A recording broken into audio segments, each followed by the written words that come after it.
Allora, rieccoci insieme, siamo sempre con voi, anzi con lo Spicigelle in diretta e con voi da Piazza Garibaldi in centro a Padova. Fulvio Dal Zio è qui presente in studio, abbiamo parlato di questa brochure che è uscita con la collaborazione di Spicigelle e Federconsumatori. Adesso invece entriamo nel merito, una manifestazione che si è svolta nelle principali città italiane per lottare contro cosa? Cos'è che non vi è andato bene nella finanziaria? Quali erano le aspettative? Quali sono i risultati che avete conseguito o non avete conseguito? Beh, prima di entrare nel merito, concedetemi alcune precisazioni. Allora, io non citerò adesso dati del sindacato, ma ci sono dati che sono inequivocabili. Per esempio, l'Istat ha dichiarato che ci sono 2 milioni di famiglie povere in Italia. Povertà assoluta, che significa che non hanno nemmeno di che sostenersi.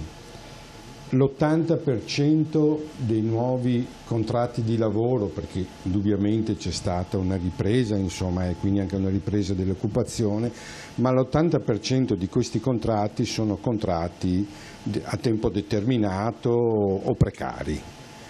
È inequivocabile, l'ha detto anche l'Ocse, che i salari italiani sono tra i più bassi d'Europa. Si potrebbe aggiungerne molti altri. Allora, pur riconoscendo che questa manovra finanziaria ha alcuni aspetti positivi che non vanno sottaciuti, che non abbiamo nascosto, in particolar modo per quanto riguarda l'aspetto della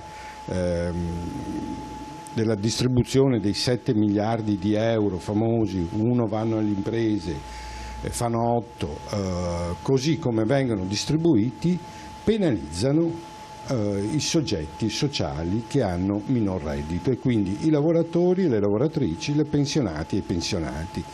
Basta guardare le tabelle del Ministero dell'Economia che sono state pubblicate ieri sui principali quotidiani nazionali, dove cercano di far vedere, di far capire che invece i redditi più bassi sono quelli che percepiscono più risorse.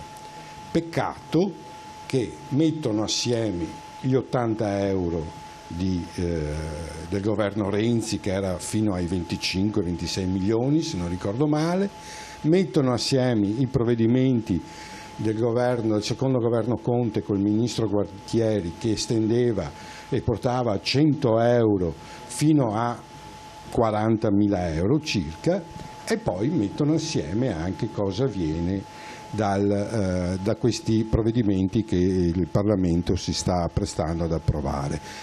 È evidente, siccome fanno gli istogrammi e differenziano i colori, che i salari, le retribuzioni, i redditi più bassi sono quelli che percepiscono di meno, molto di meno, rispetto a quelli che hanno i redditi di 40, 50, 60, 70 mila euro. Allora, siccome uno degli aspetti più discussi e più chiari a tutti sono le disuguaglianze sociali che sono presenti nel Paese, queste disuguaglianze bisogna vederle e bisogna saperle affrontare. Con questo provvedimento questo governo non coglie questa situazione, anzi le disuguaglianze sociali si tendono ad aumentare. Non a caso prima abbiamo parlato dell'incremento delle bollette. C'è un aumento, appunto, stavo dicendo, dell'inflazione, e sappiamo che l'inflazione e l'aumento delle bollette colpisce i redditi delle lavoratrici e dei lavoratori e delle pensionate e dei pensionati più bassi. Quindi ecco la ragione per cui noi abbiamo scioperato ieri con 5 manifestazioni in tutta Italia, compresa Milano e Roma. Però l'adesione è stata, per i pensionati c'era, perché voi pensionati siete sempre organizzati con i pullman, eccetera. Invece per quel che riguarda i lavoratori, come anche scrivono i giornali di quest'oggi, non è stata così partecipata, non è stata così sentita. Ma adesso io non voglio prendermi con i giornali perché ho il massimo rispetto. E però, come dicevo prima, hanno pubblicato in maniera asettica queste tabelle, anzi sostenendo anche loro che i redditi più bassi, cioè le ragioni per cui noi scioperavamo, cioè contro le disuguaglianze, cercavano di mascherarle, insomma, in maniera un po' furbesca, ma insomma era palese la cosa. E quindi, insomma, mi aspetterei un po' più di obiettività e di oggettività da parte degli organi di informazione. Poi siamo al solito a guerra delle cifre, insomma, ma infatti non senza entrare nello specifico, l'importante era potrei dire che organizzato. insomma ci sono fabbriche che hanno scioperato in massa. Certo, era un'iniziativa difficile, complessa, perché sono andati solo due sigle sindacali, la CGIL e la UIL, a questa iniziativa. Non sarà l'ultima, come hanno dichiarato sia Bombardieri che Landini, ma sarà l'inizio di un percorso che mi auguro possa ricomporre rapidamente anche il fronte unitario. Allora, insieme per la giustizia, esatto, questo dopo l'aspetto unitario torniamo sul merito, io direi chiedo anche dalla regia le slide. Insieme per la giustizia era un po' diciamo il frame, sì, lo slogan che voi davate, e ci sono diversi punti. Allora, qua vediamo infatti il primo. Insieme sostanzialmente per che cosa?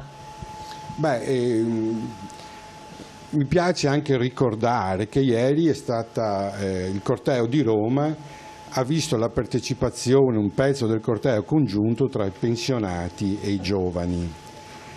Insieme per cosa? Innanzitutto per i giovani. Questo è un paese che dice continuamente che non si affrontano i problemi dei giovani, che le pensioni per i giovani non ci sono, però non si fa assolutamente nulla per dare risposte a questi che sono temi reali. Da lunedì inizia un confronto, vedremo insomma che risposte darà. Non è un paese che affronta, appunto, come dicevo, il disagio delle giovani generazioni. Non lamentiamoci poi se siamo un paese a scarsa natalità, perché il primo elemento fondamentale per avere una maggiore natalità è appunto quello del lavoro. Non è un paese per donne, perché sono coloro, l'altro soggetto sociale, che più sono state penalizzate dalla pandemia, sia in termini occupazionali che in termini di reddito. È un paese, come dicevo prima, a profonde disuguaglianze sociali. Non è di oggi questa disuguaglianza che si sono prodotte nel corso degli anni, bisogna invertire la tendenza. C'è l'occasione del PNRR e qualsiasi occasione come quella appunto di questa legge di bilancio, insomma, doveva costituire un'inversione di tendenza. Ecco, voi chiedete anche la riforma fiscale, la riforma delle pensioni, tra le altre cose. Una riforma per me il punto, per il sindacato, in particolar modo per il sindacato dei pensionati, il punto fondamentale è quello di dare risposte ai giovani e alle donne. Poi ovviamente ci sono anche i nostri temi che riguarda la rivalutazione delle pensioni, riguarda l'ampliamento della 14ª mensilità e altre questioni.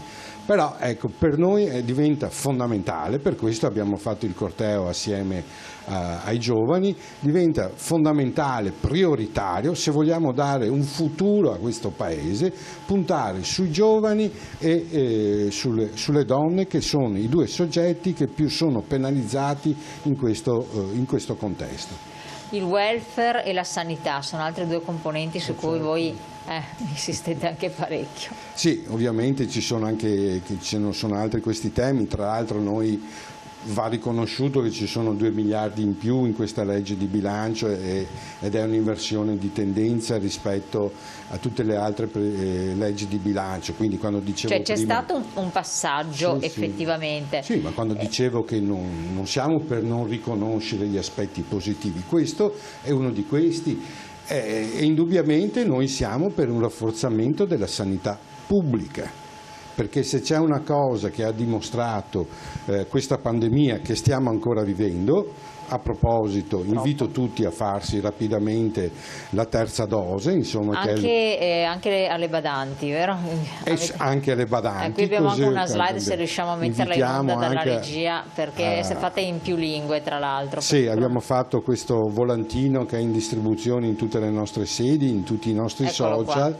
per invitare anche le collaboratrici familiari che magari vengono dall'estero, insomma, di vaccinarsi. Conviene a loro e conviene alle persone che allora, di fatto assistono. senza questo vaccino non potrebbero neanche avere un contratto di lavoro regolare, quindi questa è una condizione sine qua non.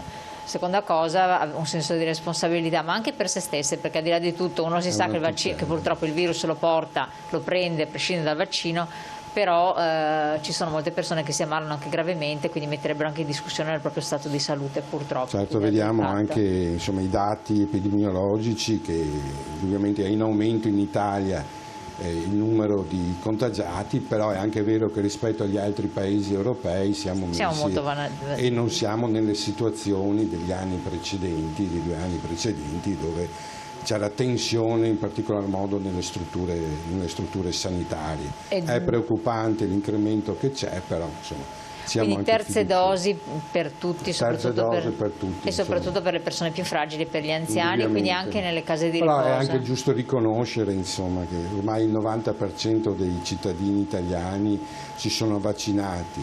Adesso si è aperto anche ai bambini tra i 5 e gli 11 anni. Però ci troviamo sempre in questa situazione. Quindi, insomma, gli italiani, il popolo italiano, come sempre, insomma, dimostra quando c'è il momento. Immaginiamo se non fossimo vaccinati come saremmo, in rosso scuro. Non lo so, mi vengono i brividi. Ecco, c'è un'altra cosa che volevo sottolineare a proposito dei giovani. Noi abbiamo dovuto procedere a una selezione perché una nostra collaboratrice è passata ad un altro ruolo. La cosa che più mi ha colpito, giovani per modo di dire perché hanno tutti 40 anni, avevano tutti, è che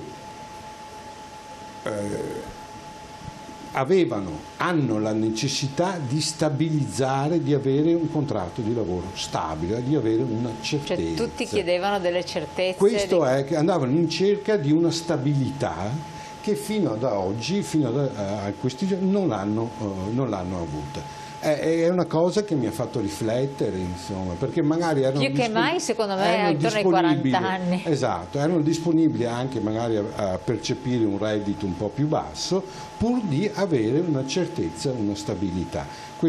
Anche questo nel nostro piccolo, insomma, ti dà l'indice, ti dà il segnale di quanto sia importante il lavoro per le persone. Ma secondo me c'è anche un aspetto che giovanissimi. No, anche no, perché poi uno vuole cambiare lavoro, l'azienda vuole fare, e giustamente deve fare esperienza, sentirsi vincolato può anche creare delle ansie, no? Perché uno non è sempre soddisfatto, c'è questa voglia ed è giusto. Arrivato a 40-45 anni uno dice, mo che faccio?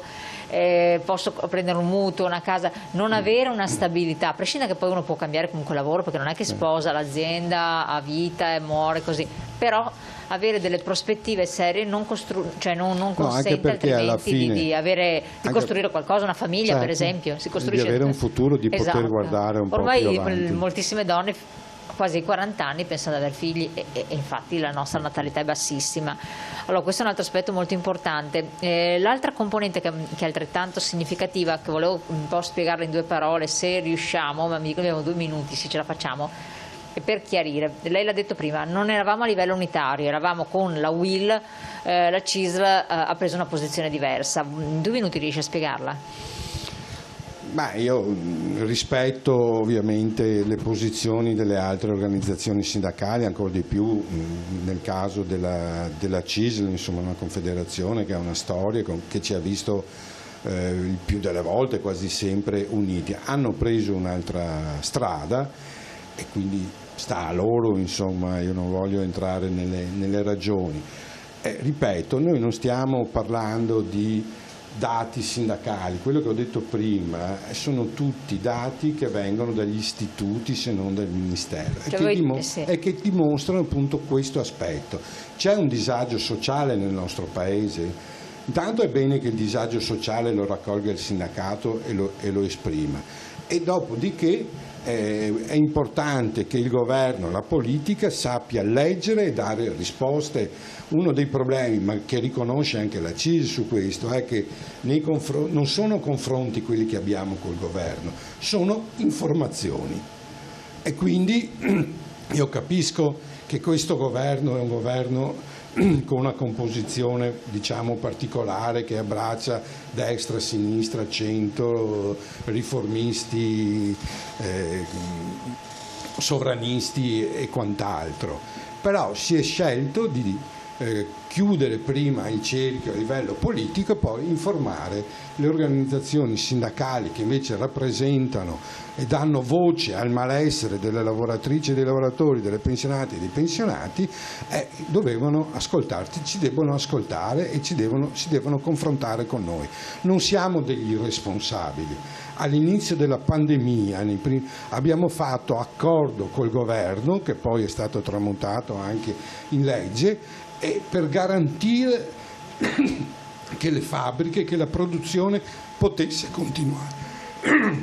La responsabile, non ci devono chiedere a noi la responsabilità, noi lo siamo sempre stati e continuiamo a esserlo, perché crediamo che, come dire, posizioni demagogiche non fanno gli interessi dei soggetti sociali che noi vogliamo e rappresentiamo ormai per quanto riguarda la CGIL da 110 anni, non siamo mai stati dei demagoghi, vogliamo continuare a tutelare il mondo del lavoro e dei pensionati. Pubblicità, pochi secondi, poi ritorniamo insieme, riprenderemo con la Presidente di Federconsumatori per dare ulteriori suggerimenti e poi concluderemo naturalmente con lo SPI CGIL, tra poco.